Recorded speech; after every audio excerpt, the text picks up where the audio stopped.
یہ سنتے ہوئے بڑے ہوئے کہ پاکستان کا تو کچھ نہیں ہو سکتا، یہ تو ایسے ہی چلے گا. اور قومیں تو وہ ہوتی ہیں جیسے چائنیز، جیپنیز، جرمن، جو صدیوں سے قومیں ہیں. ہم تو قومیتیں ہیں، اکٹھے ہوئے ہیں. پچھلے کچھ عرصے میں ایک میریکل ہوا ہے سر کہ آپ نے تمام صوبوں کو ایک قوم بنا دیا ہے، اور وہ کسی نسل، کسی زبان، کسی علاقائی قومیت، سندھی، پنجابی کے نام پر نہیں. آپ نے پاکستان کے نام پر اکٹھا کیا، آپ نے امر بالمعروف اللہ کے نام پر اکٹھا کیا، اور سب سے بڑھ کے سر آپ نے شعور کی بیس پہ اکٹھا کیا، کیونکہ ایک پتھر توڑنے والے سے لے کے پی ایچ ڈی آپ کی بات کو سن رہا ہے اور فالو کر رہا ہے. سر سب سے پہلے تو میں آپ کو خراج تحسین پیش کرتا ہوں پوری قوم کی طرف سے کہ آپ نے قوم کو جوڑ دیا. Sir how do you feel about it? کیسی آپ کی فیلنگس ہیں؟ دیکھیں نجم، میرا تو ایک پولیٹکس میں بڑا لمبا سفر ہے. 25 سال 26 سال ہو گئے اس مہینے ہو جائیں گے. لیکن جو قوم کو جوڑنے کی بات ہے نا، وہ دیکھیں، وہ اصل میں جب تک جس مقصد کے لیے پاکستان بنا تھا اس مقصد کے اوپر ہم واپس نہیں آئیں گے تو کبھی بھی ہم قوم نہیں بن سکتے. ایک وجہ سے پاکستان بنا تھا، اور وہ تھا کہ علامہ اقبال کی جو خواب تھی کہ ایک ایسا ملک ہو جس میں جو صحیح معنی میں اسلام کے پرنسپلز ہیں ان کے اوپر وہ کھڑا ہو، اور وہ ایک ماڈرن سٹیٹ بنے جس میں دنیا کو ایک مثال بنے کہ اصل میں اسلام کیا ہے. اور وہ ہمیشہ انہوں نے علامہ اقبال کا پڑھیں تو وہ واپس جاتی ہے مدینہ کی ریاست کی طرف جو نبی صلی اللہ علیہ وسلم نے بنائی تھی. تو ان اصولوں کے اوپر جو کھڑی ریاست تھی جس نے پھر دنیا کی تاریخ بدل دی، دنیا کی تاریخ کا سب سے بڑا انقلاب تھا وہ. تو وہ علامہ اقبال کی وہ سوچ تھی کہ پاکستان ان پرنسپلز پہ کھڑا ہو کے اور اس نظریے پہ قوم بنے گا. وہ ہم بنے نہیں، ہم اس سے دور چلے گئے. ہم نے ہر قسم کی ازمز ایکسیپٹ کر لی، لیکن ہمیں کبھی اس پرنسپلز کے اوپر چلنے کی کوشش نہیں کی. اس لیے پھر آپ دیکھتے ہیں کہ صوبائیت بڑھ جاتی ہے، لسانیت بڑھ جاتی ہے، کیونکہ وہ جو وجہ ہے کہ جس وجہ سے پاکستان نے بننا تھا اور ہم نے ایک مثال بنی تھی دنیا میں، وہ بنے ہی نہیں ہم.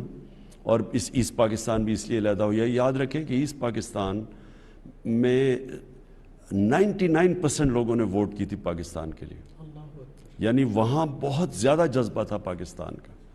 تو وہ اس کیوں گیا؟ کیونکہ ہمارا وہ جب نظریہ بیچ میں سے نکل گیا تو پھر سب نے اپنا اپنا سوچنا شروع کیا، اور وہ نظریے کے اندر جو سب سے امپورٹنٹ چیزیں تھیں وہ انصاف تھی. تو صوبوں نے بھی اکٹھا ہونا تھا انصاف کے اوپر. قوم، ہر انسان نے اسٹیٹ کے ساتھ لگ جانا تھا کیونکہ اسٹیٹ نے اس کو انصاف دینا تھا، اس کو پروٹیکٹ کرنا تھا. اور پھر وہ دوسری چیز تھی ایک انسانیت، یعنی ایک فلاحی ریاست. فلاحی ریاست کا مطلب ہوتا ہے جب اسٹیٹ اپنے کمزور طبقے کی ذمہ داری لیتی ہے تو وہ کمزور طبقہ اسٹیٹ کے ساتھ جڑ جاتا ہے، اور وہ پھر اسٹیٹ ایک قوم بن جاتی ہے، مضبوط ہو جاتی ہے، جو کہ مدینہ کی ریاست میں انہوں نے ثابت کیا. وہ ایک ماڈل بنا تھا ہم سب کے لیے. اور پھر ایک خوددار قوم جو کہ ایک لا الہ الا اللہ کے اوپر کھڑی ہوتی ہے، اور وہ پھر کسی کے سامنے جھکتے نہیں، اپنے پیر پہ کھڑی ہوتی ہے. اور پھر جو قومیں جب تک پیر پہ نہ کھڑے ہوں، جنہوں میں قومی غیرت نہ ہو، جنہوں میں بڑا مقصد نہ ہو، وہ پھر کبھی اوپر نہیں جاتی.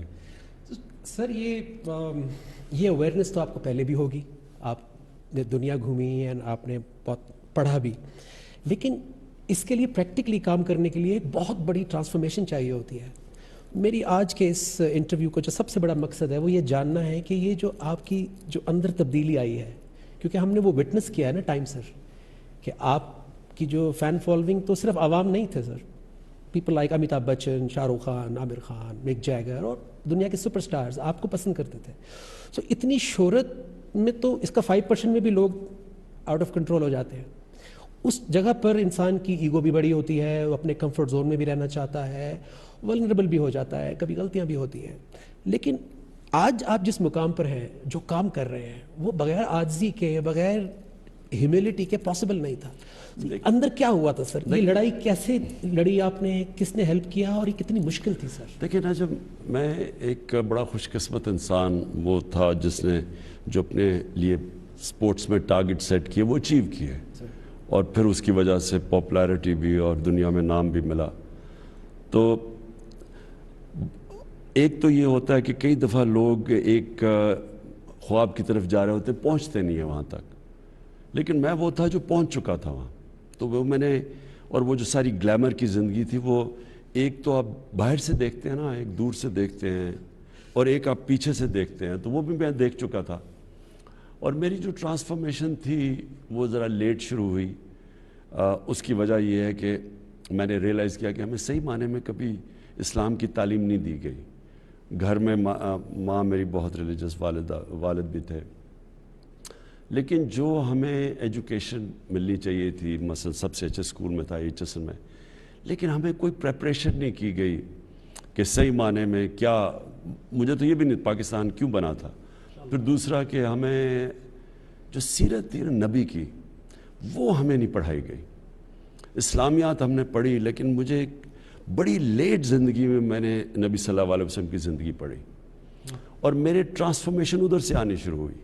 اور پھر ٹرانسفارمیشن اس لیے آئی کہ میں نے زندگی بھی ساری دیکھ لی تھی، اور گلیمر کی دنیا بھی دیکھی تھی، اور پھر میں نے مغربی دنیا اندر سے دیکھی تھی. بڑے کم لوگوں کو اس طرح انہوں نے ایکسیپٹ کیا، مثلا انگلش سوسائٹی نے جس طرح مجھے انہوں نے ایکسیپٹ کیا تھا، تو میں نے اس کو اندر سے بھی دیکھا تھا.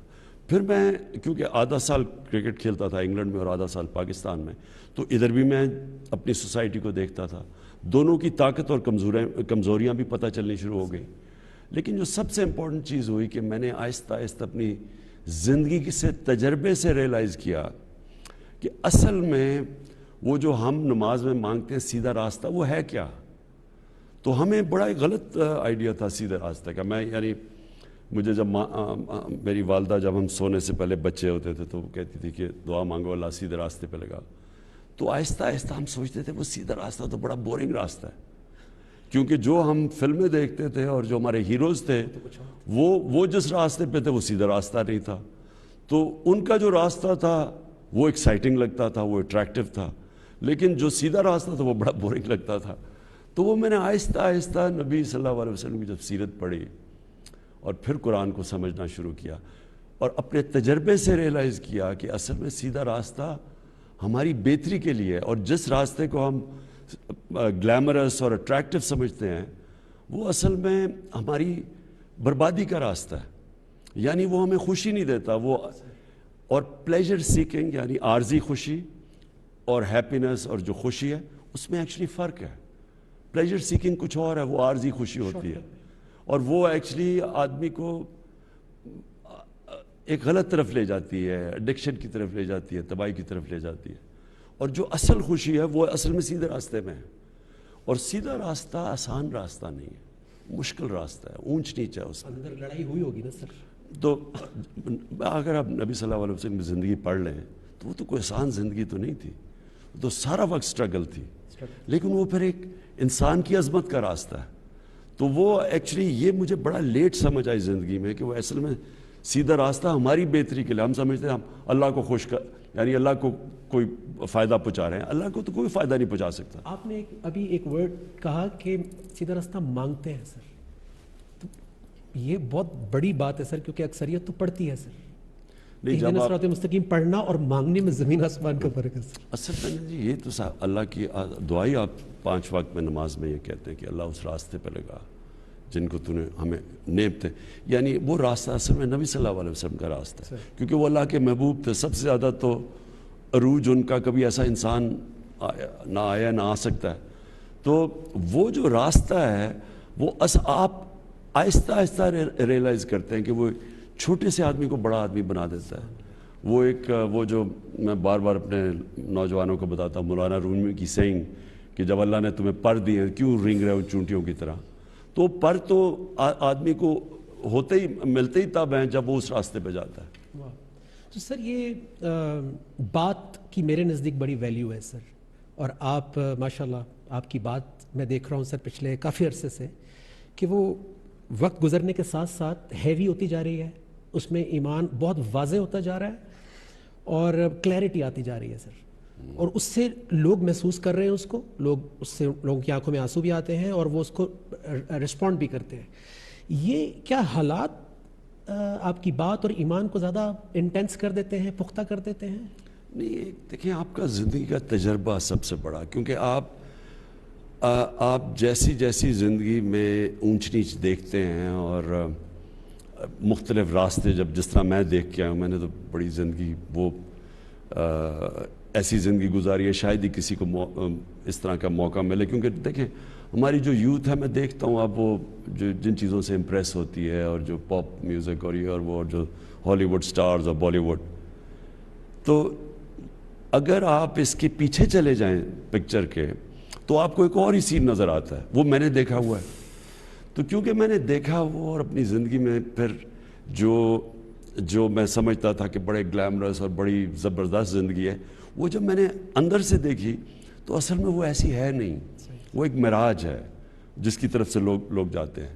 اور اصل میں جو زندگی، جس طرح میں نے کہا، وہ جو ہم مانگتے ہیں اللہ سے سیدھے راستہ، وہ اس زندگی میں جو سکون اور خوشی ملتی ہے وہ اور کسی زندگی میں نہیں ملتی.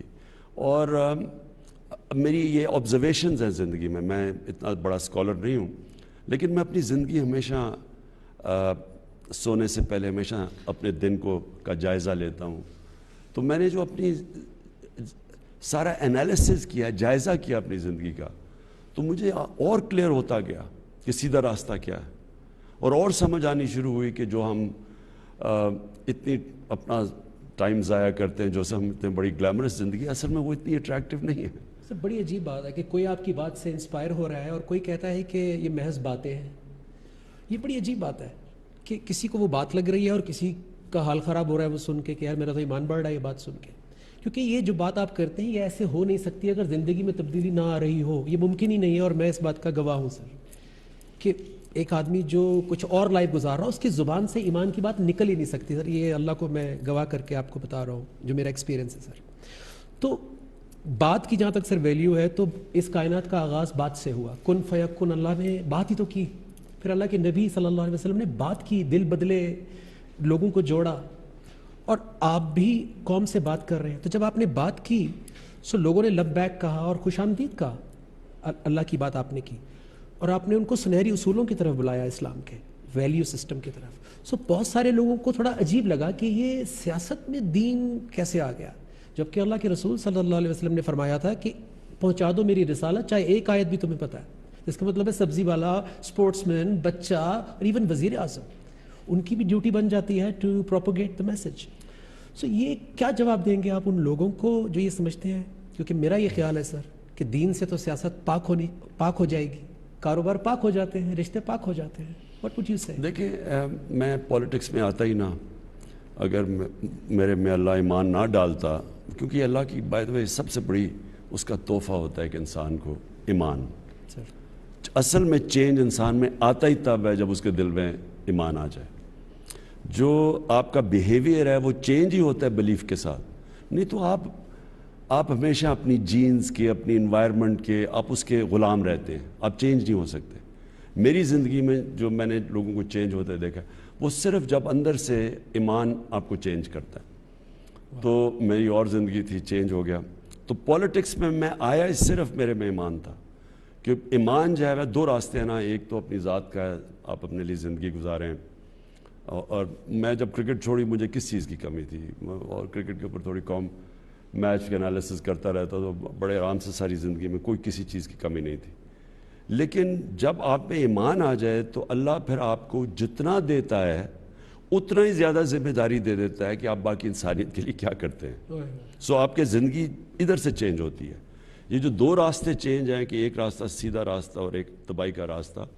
تباہی کا راستے میں ایک بہت بڑی چیز ہوتی ہے کہ انسان صرف اپنے لیے جیتا ہے. اور اگر اس کے پاس پیسہ ہے تو وہ اپنے لیے خرچ کرتا ہے، یا فیم ہے تو اپنے لیے اس کا استعمال کرتا ہے.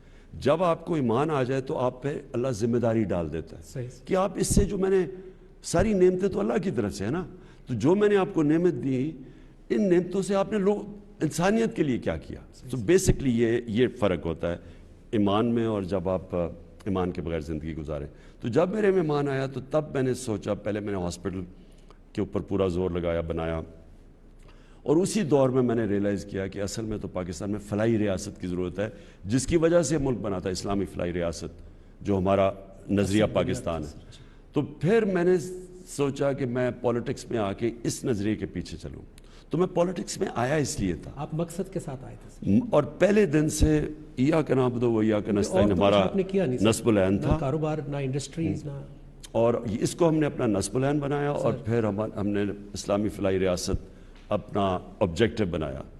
تو جب میں پرائم منسٹر بنا تو میں نے یہ بھی سوچا کہ میں نے لوگوں کی ایک پرائم منسٹر باپ کی طرح ہوتا ہے، تو میں کوشش کروں کہ اپنے نوجوانوں کو وہ راستہ اس راستے پہ لگاؤں جس پہ ان کی بہتری ہے. تو اب اس میں کئی دفعہ بولتا ہوں، کئیوں کو اثر ہوتا ہے، کئیوں کو نہیں ہوتا. وہ تو زبردستی تو ہے ہی نہیں دین میں، لیکن انسان کو کوشش ضرور کرنی چاہیے. اور جو پرائم منسٹر ہوتا ہے وہ ایک ملک کا باپ کی طرح ہوتا ہے. بے شک سر. اور ہمارے اسلام میں ماں باپ کا بہت بڑا رتبہ ہے. اس کی وجہ ہے وہ کیوں ماں باپ کی عزت ہے، اس لیے نہیں کہ ماں باپ کوئی فرشتے ہیں، اس لیے کہ ماں باپ اپنے بچوں کی بھلائی چاہتے ہیں. تو وہ اگر زندگی میں انہوں نے غلطیاں بھی کی ہیں، گناہ بھی کیے ہوں، لیکن وہ چاہتے ہیں کہ بچے نہ اس راستے پہ چلے. تو اس لیے بچوں کو کہا گیا کہ ماں باپ کی عزت کرو، کیونکہ ماں باپ بے لوث ہوتے ہیں. وہ چاہتے ہیں کہ میں نے اگر یہ غلطیاں کی بھی ہیں تو میرے بچے نہ کریں، تو ان کی بھلائی چاہتے ہیں. بے شک سر. اس مقصد کے ساتھ ساتھ آپ کا وزیر اعظم بننے کا ایک اور مقصد بھی مجھے نظر آتا ہے سر، اور میں آپ کو اتفاق کی بات ہے سر، آپ کو شاید یاد نہیں ہوگا 2004 میں 9/11 کے بعد جو پہلا پاکستان ڈے پریڈ ہوئی تھی، آپ اس کا آخری خطاب دے رہے تھے اور میں آخری پرفارمر تھا. میں نے اپنی حمد وہاں پہ پڑھی تھی. آپ نے وہاں پر بھی سر اسلاموفوبیا کو ایڈریس کیا. پھر ہر پلیٹ فارم پہ GPU لنڈن میں ہوتی تھی، گلوبل یونٹی پیس ایونٹ، ڈاکٹر ذاکر نائک اور بڑے بڑے اور بھی لوگ آتے تھے سر. آپ اس پہ بات کرتے تھے، وہ بھی میں نے آپ کی بات سٹیج کے پاس کھڑے ہو کے سنی. سو میں سر بہت فریکوینٹلی باہر سفر کرتا تھا اور دل اندر سے روتا تھا کہ جتنی بڑی کیمپین تھی اسلاموفوبیا، اتنی بڑی ہمارے پاس آواز نہیں تھی. اور پھر 2015 میں انگلینڈ میں تھا سر، تو وہ پیرس اٹیکس ہو گئے، پھر کوئی مسلمانوں کی آواز نہیں آئی. وہ پوپ فرانسس بولے ہمارے حق میں کہ انہیں ہمدردی ہے مسلمانوں سے اور فریڈم آف سپیچ کی ایک لمٹ ہونی چاہیے. تو کوئی آواز نہیں آئی مسلمانوں کی. پھر سر وہ وقت آیا، اللہ نے سنی کہ وہ آواز پاکستان سے اٹھی، اور سب سے بڑے دنیا کے پلیٹ فارم یونائٹڈ نیشنز سے وہ آواز آپ نے پوری دنیا کو بتایا کہ اسلام کی اسپرٹ کیا ہے، فریڈم آف سپیچ کیا ہے، اور اللہ کے رسول صلی اللہ علیہ وسلم سے ہماری کیا ایسوسیشن ہے. تو اس پہ میں اور پوری قوم آپ کی شکر گزار ہے، اینڈ آئی ایم شیور کہ 1.5 بلین مسلمس وہ بھی آپ کا شکریہ ادا کرتے ہیں. تو سوال سر یہ ہے کہ وزیر اعظم بننے کے جو مقاصد تھے، مجھے ایسا لگتا ہے کہ یہ بھی ایک مقصد تھا آپ کا شروع سے، کیونکہ آپ اس کو ایڈریس کر رہے تھے سر. دیکھیے میں نے کیونکہ میری باہر جانا، میرے بچے جب میری طلاق ہوگی تو بچے انگلینڈ میں تھے تو مجھے جانا پڑتا تھا انگلینڈ. اس سے پہلے میں کاؤنٹی کرکٹ کھیلتا تھا انگلینڈ میں، پتہ نہیں 18 سال. اور پھر تو شادی اور بچوں کی وجہ سے مجھے انگلینڈ زیادہ جانا پڑتا تھا. تو میں یہ ایک اسلاموفوبیا کو اپنے سامنے بڑھتے دیکھا ہے. یہ شروع ہوا تھا سلمان رشدی نے جب کتاب لکھی تھی، تو اس کے بعد جو ایک ریاکشن آیا مسلمانوں کا، اور پھر مغرب کا ریاکشن اس کے خلاف آیا مغربی دنیا میں. اور میں نے دیکھا کوئی مسلمان سکولر بڑھ کے اس کو، نہ کوئی مسلمان ملک کے ہیڈز آف اسٹیٹ کوئی اس کو کاؤنٹر ہی نہیں کرتا تھا. ان کو سمجھ نہیں آتی تھی، کیونکہ ان کے ملک میں زیادہ تر لوگوں کو سمجھ ہی نہیں ہے کہ مسلمانوں کے لیے نبی صلی اللہ علیہ وسلم کیسے ہمارے دلوں میں رہتے ہیں، ہم عزت کرتے ہیں، ہم ان کے لیے مرنے کے لیے تیار. ان کو یہ سمجھ ہی نہیں ہے، کیونکہ وہ مثلا اگر عیسائی بھی ہیں، بھی کرسچنز بھی ہیں، لیکن وہ حضرت عیسیٰ کو اس طرح نہیں کرتے جس طرح ہم. ان کے اوپر مزاحیہ فلمز بھی میں نے دیکھی ہیں، بنائی ہیں، یعنی ان کا اور طریقہ. مجھے یہ پتا تھا، تو میں ہر فورم پہ یہ بولتا تو رہتا تھا کہ کوئی اس کے اوپر بولو، لیکن کوئی بولتا ہی نہیں تھا. تو فاصلے بڑھتے رہے. مسلمانوں کو وہ کہتے تھے آزادی کے رائے کے اگینسٹ ہیں، فریڈم آف ایکسپریشن کے اگینسٹ ہیں. مسلمان سمجھتے تھے جان کے ہمیں پرووک کرتے ہیں اس طرح کی چیزوں سے. تو میں نے جب پرائم منسٹر بنا تو میں نے پھر تب سے کوشش کی کہ میں مسلمان دنیا کے ہیڈز آف سٹیٹس کو اس چیز کا آگاہ کروں کہ یہ بڑا ظلم ہو رہا ہے جو کروڑوں مسلمان رہ رہے ہیں مغربی دنیا کے اندر ان کے لیے. کیونکہ ان کو ہر باری جب پھر 9/11 آ گیا، 9/11 میں دہشت گردی کو اسلام کے ساتھ جوڑ دیا. اور پھر یہ دونوں ایک وہ نبی صلی اللہ علیہ وسلم جب شان میں گستاخی کرتے تھے تو ایک تب ریئیکشن آتا تھا، اس کے اوپر وہ ہمیں برا بھلا کہتے تھے کہ جی یہ بڑے تنگ نظر ہیں، اور دوسری طرف جوڑ دیا ہمیں اس کے ساتھ ٹیررزم کے ساتھ، اسلام اور ٹیررزم. تو مسلمانوں کو بڑا برا ٹائم گزرا. تو میں نے اس لیے شروع کیا، پہلے میں نے OIC میں بات کی کہ آپ سب کو ہیڈز آف اسٹیٹس کو ہمیں یہ اٹھانا چاہیے. پھر میں نے UN کے اندر بھی کی اور پھر مسلسل کرتا رہا.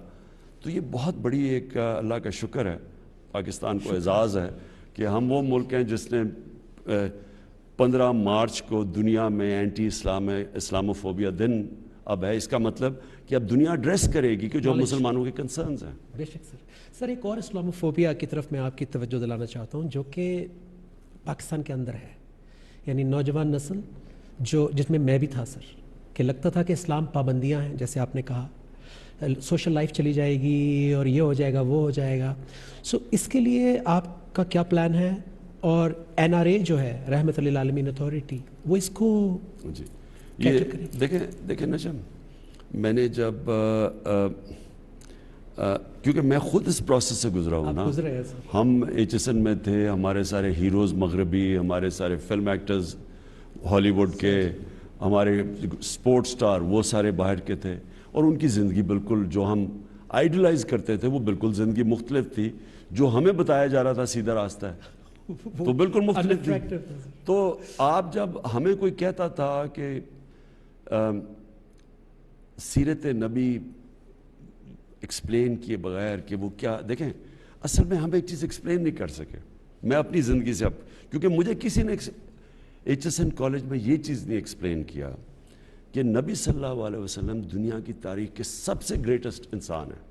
یعنی آپ اگر مسلمان ہو یا نہ ہو، کسی کی اچیومنٹ نہیں ہے جو ایک انسان نے اچیو کیا، اور وہ ہسٹری کا حصہ ہے. باقی اللہ کے پیغمبر ہسٹری میں ان کے مینشن نہیں، ان کا جب پیدا ہوئے، جب مدینہ آئے، جب دنیا سے سارا ریکارڈ ہے. اور یہ فنومینا کبھی مجھے کسی نے ایکسپلین نہیں کیا. یہ میں نے آج سے آہستہ بعد میں کتابیں پڑھ کے مجھے سمجھ آئی اس کی. اب وہ ہمیں کیوں اللہ کہتا ہے کہ ان کے راستے پہ چلو؟ ہماری بہتری کے لیے. ہم یہ نہیں سمجھتے، ہمیں کسی نے نہیں بتایا. اور وہ اس لیے کہ وہ دنیا کے سب سے کامیاب انسان تھے. تو جب ہم کتابیں پڑھتے تھے اپنے رول ماڈلز کی، سپورٹس مین کی، کسی کتاب پڑھی جو پھر مثلا بل گیٹس کے لوگ پڑھتے ہیں کہ بڑا گریٹ انسان ہے. تو لیکن اصل میں اللہ ہمیں یہ کہہ رہا ہے کہ آپ ان کی جو دنیا کا سب سے گریٹسٹ انسان ہے ان کی زندگی سے سیکھو، کیونکہ ان کو جب آپ ان کے پرنسپلز اپنائیں گے تو آپ بھی اوپر آ جائیں گے. کیونکہ جو بھی نبی صلی اللہ علیہ وسلم کے ارد گرد لوگ تھے، جو ان کے صحابہ تھے، سب گریٹ بن گئے. دنیا کی تاریخ میں اتنے تھوڑے ٹائم میں اتنے زیادہ گریٹ انسان کبھی آئے نہیں ہیں. اور یہ تاریخ کا حصہ ہے. ایک کتاب ہے، ایک انگریزی کی کتاب ہے دی عرب کانکویسٹ. وہ سارا لکھا ہوا ہے کہ نبی صلی اللہ علیہ وسلم کو جانے کے بعد کتنے، یعنی ایک پرولیفریشن تھا، ایک کے بعد دوسرا عظیم آدمی تھا. کوئی کدھر جا رہا ہے، کوئی کدھر، اور ایک ان میں عجیب سی ایک انہوں نے ڈال دیا. یعنی وہی جو مولانا رومی کی سینگ ہے کہ انہوں نے انسان کو پر دے دیے، وہ سارے بڑے انسان بن گئے. تو اس لیے اللہ ہمیں کہتے ہیں قرآن میں کہ ان کی زندگی سے سیکھو.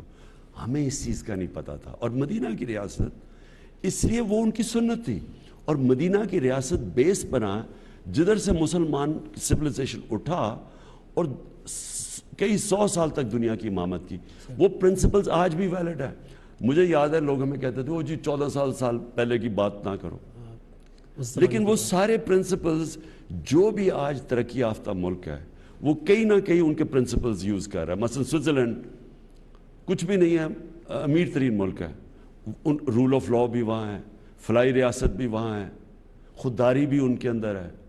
ادھر چلے اسکینڈینیویا، زبردست فلائی ریاست. چائنا اٹھا کیسے؟ انہوں نے وہی لوگوں کو غربت سے اوپر اٹھایا، اور رول آف لا یعنی ان کا بڑا تکڑا احتساب ہو.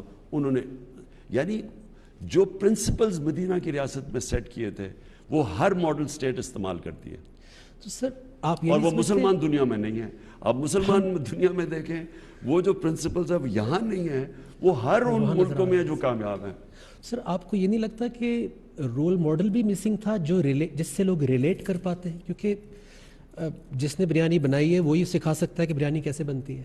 آپ کی بات کنیکٹ ہو رہی ہے بیکاز آپ کے پاس کمپیریزن ہے, وہ زندگی گزارتے ہوئے یہاں پہنچے ہیں, جو کہ بہت سارے علماء کو میں نے سوشل میڈیا پہ اپریشیٹ کرتے ہوئے سنا ہے آپ کو, کہ آپ نے لوگوں کو بہت ساری وہ باتیں سمجھائی ہیں جو 75 ایئرز میں, جیسے کلمہ ہے, نہیں پہنچا اس طریقے سے. ہم سمجھتے رہے کہ صرف پڑھنا ہے, لیکن اس کو لیو کرنا لا ہے. الہ الا اللہ ایک انسان کی لبریشن ہے, یعنی ایک انسان کو آزاد کرتا ہے. وہ جو اقبال کا شاہین ہے نا, وہ شاہین بن ہی نہیں سکتا جب تک لا الہ الا اللہ اس کے ذہن میں اس کے دل میں نہ ہو.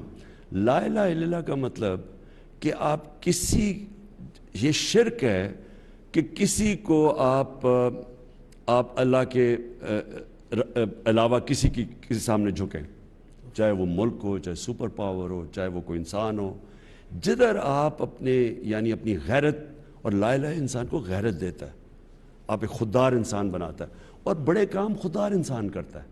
سو وہ یہ جو میں نے آپ کو بتایا کہ جو ایک دم اتنے عظیم لوگ آ گئے, جو ان کے ارد گرد تھا نبی صلی اللہ علیہ وسلم, وہ کہاں سے کہاں پہنچ گئے. وہ اس کی وجہ ہے کہ انہوں نے ان کو آزاد کر دیا, ایک ہیومن پوٹینشل کو انہوں نے آزاد کر دیا. اور یہ سب سے بڑا پرابلم ہوتا ہے کہ اللہ نے ہمیں بڑا پوٹینشل دیا ہوا ہر انسان کو, لیکن ہم نے زنجیریں باندھی ہوئی ہیں اپنی, ہم اوپر نہیں جا سکتے. سب سے بڑا بت جو انسان کو ایک بڑا انسان بننے سے روکتا ہے وہ ہے یہ پیسے کا بت. یہ جو پیسے کی پوجا ہے, یہ میں نے بڑی تباہی دیکھی ہے انسانوں کے اندر. بہت بڑا الہ ہے سر. اگر پیسے کو آپ صحیح استعمال کر لیں تو وہ آپ کے لیے ایک نعمت بن جاتی ہے, لیکن اگر آپ پیسے سے استعمال ہو جائیں تو اس سے بڑا عذاب کوئی نہیں ہے. تو سر یہ آپ کی جو ویژن ہے پاکستان کے لیے, ریاست مدینہ, تو ظاہر ہے سر جو جن کے پاس پیسہ اکٹھا ہو جاتا ہے, میں یہ کہہ دوں کہ جو میں نے رحمت للعالمین اتھارٹی بنائی, اس کا مقصد ہی یہ تھا کہ جو مجھے نہیں اسکول میں بتایا گیا, بچوں تھے, میرے نوجوانوں کو ارلی اسکولوں کے اندر ان کی سیرت, ان کی زندگی کا پتہ ہو.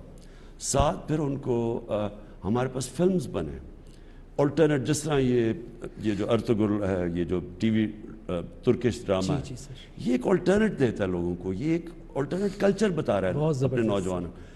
تو جب تک آپ اپنے نوجوانوں کو ایک ہالی ووڈ اور بالی ووڈ سے کلچر آ رہا ہے, جب تک آپ اس کا متبادل نہیں دیتے تو وہ تو وہی جائیں گے نا, آپ کیسے کریں گے. اور تو میں یہ رحمت للعالمین اتھارٹی صرف بچوں کو سیرت نبی نہیں, بلکہ اس میں اسکالرز ایک انٹرنیشنلی بھی مثلا جواب دیں اگر اسلام کے خلاف کچھ ہوتا ہے, تو کوئی ایک انٹلیکچوئل, ایک اسکالرلی جواب آئے, بجائے ایسے ہم توڑ پھوڑ شروع کر دیں, اپنا ہی ملک کا نقصان کریں.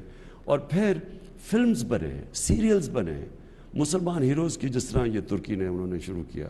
اور پھر کارٹونز بچوں کے لیے, کیونکہ بچوں کے لیے کارٹونز بھی میں دیکھ رہا ہوں, وہ ان کے اندر ایک انڈوکٹرینیشن کر دیتے ہیں, پورا لائف سٹائل ہے سر. ایک وہ ان کو ہمارے ماں باپ میں عزت ہے, ہم بڑوں کی عزت کرتے ہیں, آپ ان کے کارٹونز دیکھیں اس میں تو ایسا ہے ہی نہیں. کچھ ہے ہی نہیں سر.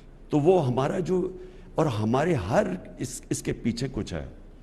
ہمارے جو اسلام کے آداب ہیں, جو ہمارا کلچر ہے, اس سب کے پیچھے کچھ نہ کچھ وجہ. مثلا پردہ ہے, پردہ صرف کپڑوں کا نہیں ہے, یہ ایک معاشرے کے اندر یہ اینٹی فحاشی ہے. واہ. اور فحاشی کی ایک بہت بڑا مسئلہ ایک معاشرے کے اندر تباہی کا ہے.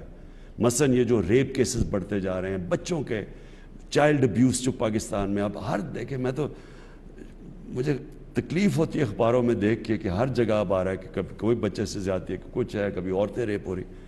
آپ اگر معاشرے میں فحاشی بڑھا دیں گے تو یہ کچھ نہ کچھ تو اس کا ایفیکٹ آئے گا نا. اور دوسرا پرابلم موبائل فون ہے. اب موبائل فون کے وہ مٹیریل آ گیا بچوں کے سامنے جو انسانی تاریخ میں کبھی بچوں نے اس طرح کی چیزیں ایکسپوز نہیں, بلکہ انسان نہیں ہوئے.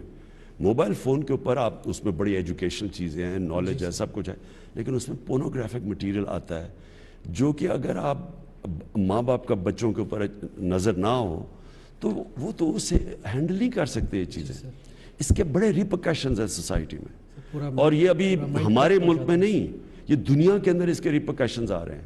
تو میں نے اس لیے سوچا تھا کہ ہم اپنے بچوں کو, اب روک تو نہیں ہم سکتے سوشل میڈیا کو, لیکن ہم کم از کم ان کو ایک جو ہمارا اسلام کا جو لائف سٹائل ہے ان کو آسان زبان میں بچوں کی شروع سے ان کو بتائیں تو صحیح وہ ہے کیا. اور آپ نے ایک انٹرویو میں بڑی مزیدار بات کی تھی کہ کم از کم ہم ان کو ایک آپشن تو دیں, کیونکہ دین میں جبر تو ہے نہیں, دیکھیں نا, لیکن ایک رائٹ اینڈ رانگ کلیئر تو ہو جائے.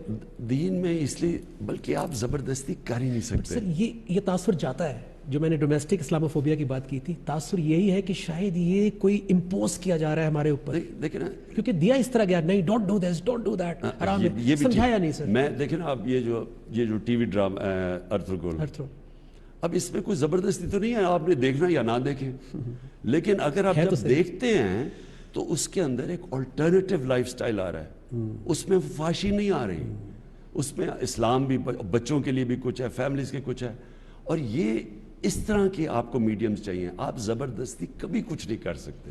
یہ بڑی غلط فہمی ہے کہ انسانوں کو آپ زبردستی کسی یعنی ریجیمنٹ کر سکتے, نہیں ہو سکتا یہ, لیکن آپ ان کو ہتھیار دے سکتے ہیں, اپنے بچوں کو تیار کر سکتے ہیں, ان کی تربیت کر سکتے ہیں تاکہ وہ سمجھ جائیں.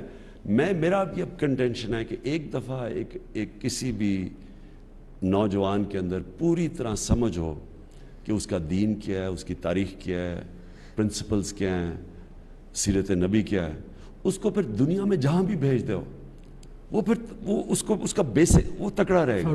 لیکن جب آپ کی فاؤنڈیشن ہی نہیں ہے تو آپ تو ہر چیز سے متاثر ہو جائیں گے.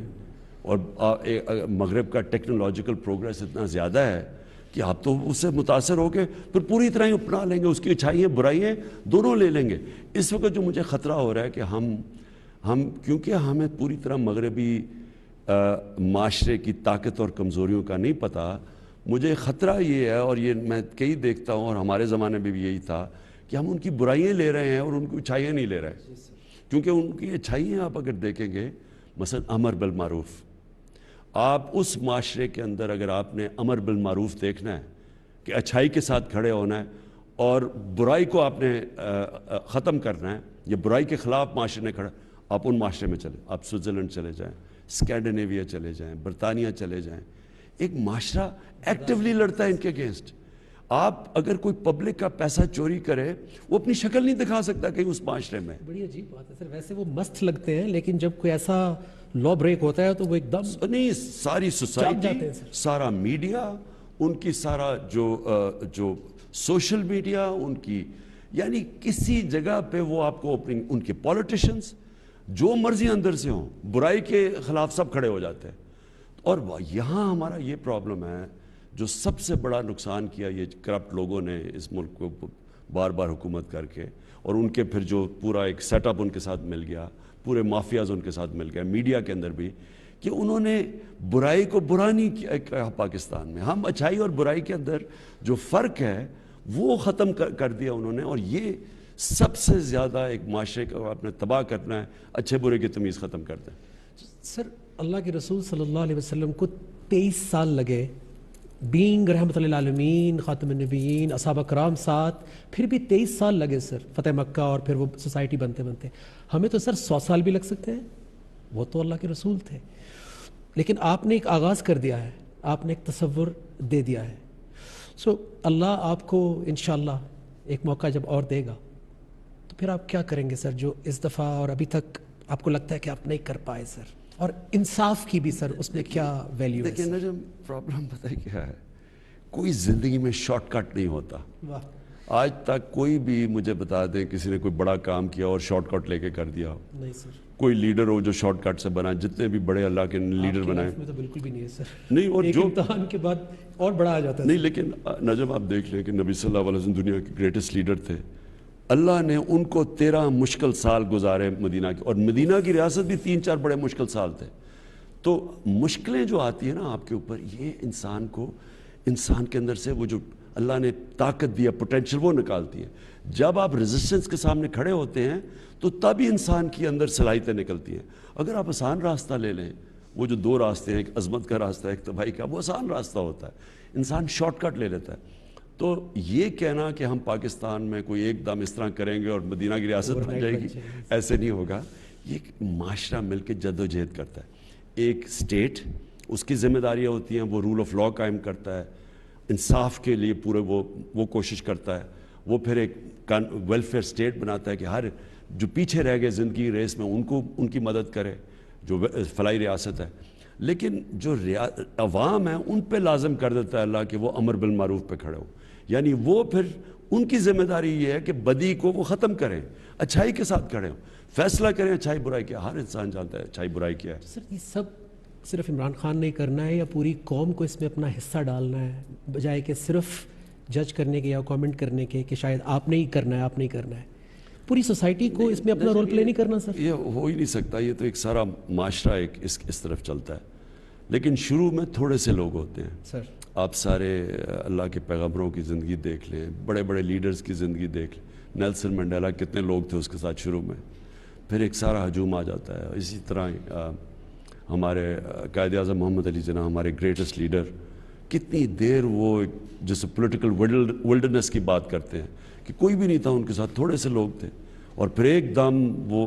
تو یہ اللہ کا ایک یہ نظام اس نے بنایا ہوا ہے کہ آخر میں جو سچ پہ کھڑا ہوتا ہے، حق پہ کھڑا ہوتا ہے، وہ پھر پریویل کرتا ہے، قوم اس کے ساتھ چلتی ہے. سر آپ لوگوں کو کیا بتانا چاہیں گے کہ آپ پاکستان کو نیکسٹ 10-20 ایئرس میں یا اور زیادہ ٹائم چاہیے، کہاں دیکھتے ہیں سر؟ اصل میں جی کیا آپ کی ویژن ہے سر؟ میں آپ کو بتاتا ہوں. دیکھیں پاکستان 22 کروڑ کے لوگ ہیں، اور بدقسمتی سے ہمارے ایسے لیڈر ہیں وہ کہتے ہیں کہ بیگرز آر ناٹ چوزرز، یعنی کہ اگر ہم مقروض ہیں تو ہم غلام ہیں. تو اس کا مطلب ہم ساری زندگی غلام رہ جائیں گے. یا وہ کہیں کہ جی امریکہ نے لائف سپورٹ مشین پر ڈالا ہوا. جب آپ کی لیڈرشپ پہ ایسے لوگ آ جاتے ہیں وہ ساری قوم کا پوٹینشیل ختم کر دیتے ہیں. قوم دیکھیں نا جی، قوم تو اٹھتی ہے ایک خودداری کے اوپر، ایک نظریے کے اوپر، قربانیاں دے کے اونچ نیچ سے گزرتی ہے وہ. لیکن قوم کبھی بھی، وہ کہتے ہیں نا طفل کیا گرے گا جو گھٹنوں کے بل چلے. آپ گھٹنوں کے بل چل کے کبھی بھی قوم نہیں بن سکتے. تو